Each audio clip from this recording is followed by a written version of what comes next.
Kan jirtu barattoota egaa yeroo darbee deesimaalota akkamiin gara dhibbantaatti akka jijjiirru waliin barannee Gilgaala 2.6 waliin ilaallee turre. Har'a immoo maal ilaallaa? Dhibbantaa gara firaakshinootaa fi deesimaalotaatti akkamittiin akka jijjiirru waliin ilaallaa jechuudha. Gocha kana erga barannee xumurreen booda ofii keessan ilaaluu dandeessu. Dhibbantaan duruma firaakshinii waamsisaan isaa 100.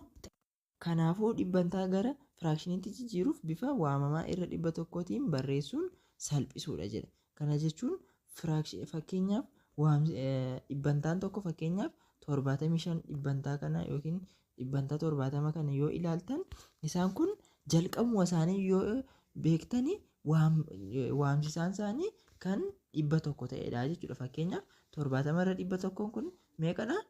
70 dhibbantaan kun 70 irra 100 ture jechuudha. 70 irra 100 kanatu gara dhibbantaa 70tti jijjiiree taa'e. Kanaafiyyuu dhibbantaan kun kan mul'isu irra 100 ta'uu isaatii jechuudha. Kanaafiyyuu waamamaa irra 100tiin barreessuun salphisuudha jechuudha. Dhibbantaa gara deesimaaliitti jijjiiruuf dura bifa firaakshiniin barreessuun waamamaa 100f hiruudha. Fakkeenya kanaan yoo ilaallu 40 dhibbantaa kana gara firaakshiniitti jijjiirii akkasuma gara deesimaaliitti jijjiirii jedha. Kanas yoo ilaallu 40 dhibbantaan kun maalidha? 40 dhibbantaa jechuun maal jechuudha? Dhibbantaan kun irra 100 jechuu ibsa. Kana jechuun dhibbantaa sana balleessinee 40 irra 100 jennee barreessina jechuudha. 40 irra 100 kana immoo salphisuu dandeenya. Fakkeenyaaf 0 kana 0 kanaan balleessuu dandeenya. Meeqa nuuf ta'a? 4 irra 10 nuuf ta'a. 4 irra 10 immoo 2f hiruu dandeenya. 4 irra 10 2f yoo hirru meeqa arganna? 4 irra 2 meeqa? 2 miti? 10 irra 2nis 5. Kanaafiyyuu 2 irra 5 nuuf ta'a. 2 irra 5 kun dhibbantaan 40 kun gara firaakshiniitti yoo jijjiiramu 2 irra 5 ta'a jechuudha. Akkasuma 40 dhibbantaa kana gara deesimaalitti yoo jijjiirru immoo maal goona? 40 dhibbantaa kan ture kana jechuudha. Kana jechuun 40 irra 100 waliin wal qixadha jenneerra. 40 irra 100. Kanaafiyyuu 40 irra 100 kana 40 hiruu 100 waliin wal qixadha. Kanaafiyyuu 40 kana 100f yoo hirru meeqa arganna jechuudha? 0.4. Kana jechuun 0.4 ta'a jechuudha. Dhibbantaan 40 gara deesimaalitti yoo jijjiiramu. Fakkeenya 16 itti fufnee yoo waliin ilaallu fakkeenya 16 2 irra 5 dhibbantaa kana gara firaakshiniitti jijjiiruudha. Kanas firaakshiniitti akkamiin jijjiirraa? 16 2 irra 5 dhibbantaa kana jalqaba barreessinaa. 16 2 irra 5 kana maal gochuudhaan jijjiirraa? Dhibbantaa isa ture kana maal goona? Baay'isuu 1 irra 100 jenna. 1 irra 100. 1 irra 100 kun dhibbantaa ibsaa jechuudha. Dhibbantaa sana yoo balleessinu 1 irra 100 keenya. Kanaafiyyuu maal goona amma? 16 2 irra 5 kun maalidha? Firaakshinii makaadha. Firaakshinii makaa kana immoo maal goona? Gara firaakshinii sirrii hin taanetti jijjiirraa jechuudha. Firaakshinii sirrii hin taanetti jijjiirree 1 irra 100 baay'isuu dandeenya. Kanas akkamiin goona?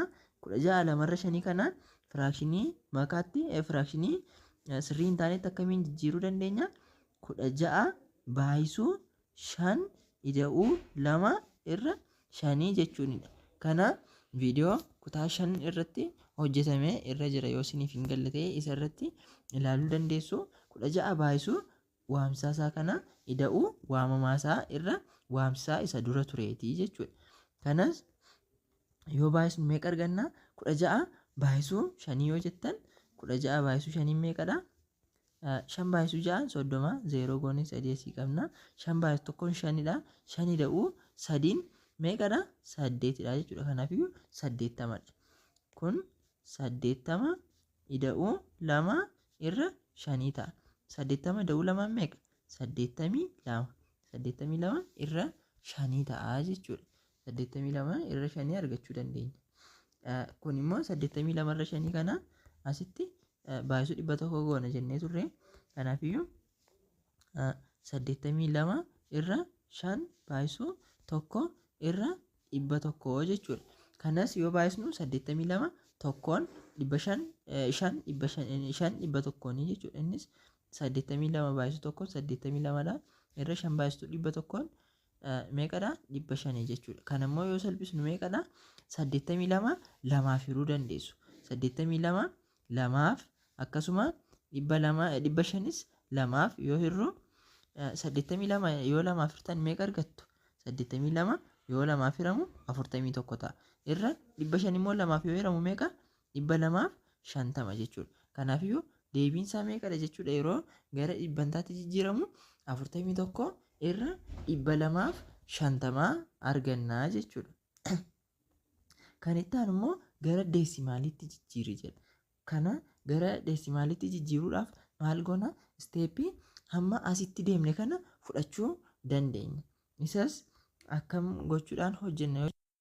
82 irra 5 arganne kana asitti foormulaa isuma asiin hojjenne kana asitti barreeffanna. 82 irra 5 baay'isuu 1 irra 100 dha. Amma maal goona? 82 irra 5 kana maal goona? Hin irraa jechuudha. 82 5f yoo hirru akkaataa itti hiruu viidiyoo yeroo darbee irratti waliin ilaallee turre, kan paartii gara jalqabaa jiran irratti akkamiin akka hiruu dandeenyu waliin ilaallee irraa chaanaalii keessa seentanii argachuu dandeessu. Akkasuma chaanaalii kana immoo sabskiraayib gochuu hin dagatiin. Akkasuma hiriyoota keessaniif qooda. Kanaafiyyuu maal goona? 82 5f yoo hirru meeqa nuuf ta'a? 16.4 dha jechuudha. 16.4 arganna. 16.4 jennee maal goona? 1 irra 100 immoo akkuma jiruttidha. 1 irra 100. Kanaafiyyuu tokkoon baay'isnu 16.4 irra 100 ta'a jechuudha. Ammas maal goona? 16.4 irra 100 ta'e kana inni irraa jechuudha. Isas 16.4 hiruu 100 jenna. Kanas yoo hirru meeqa arganna jechuudha? 0.164 argannaa jechuudha. Haala salphaatiin karaa kana hojjennee argachuu dandeenya. Kan itti aanu gilgaala 2.7 dha. Gilgaala 2.7 irratti haaluma amma hojjenneen kan itti fufnee hojjennu ta'a. Akkasitti chaanaalii kana sabskiraayib gochuun akkasuma hiriyoota keessaniif qooduun akka viidiyoon akka kana dafee isiniif gadhiifamu godhaa jenna.